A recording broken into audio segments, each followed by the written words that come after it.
Surendranagar police દ્વારા 3 આરોપીઓની ધરપકડ કરવામાં આવી છે। ગરફોડ ચોરીના ગુનામાં આરોપીઓ સંડોવાયેલા હતા। ત્રણેય આરોપીઓ વિરુદ્ધ ગુજસી ટોકનો ગુનો નોંધવામાં આવ્યો છે। ટોળકી સામે કુલ 20થી વધુ ગુના નોંધાયા છે।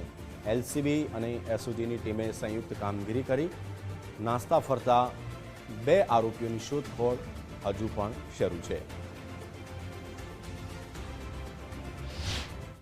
સુરેન્દ્રનગર અને આસપાસના જે એરિયા છે આમાં લગભગ 20 થી 25 ધરફોડ અને બીજા બધા જે ગુના આ ટોળકી દ્વારા કરવામાં આવેલ છે। અત્યારે જે આ ટોળકી છે આ ટોળકી વિરુદ્ધ 12 જે મુખ્ય ગુનાઓ છે આ આધારિત ગુજસી ટોકનો ગુનો દાખલ કર્યો છે। અમે અત્યારે 3 આરોપી પોલીસ દ્વારા પકડવામાં આવેલ છે।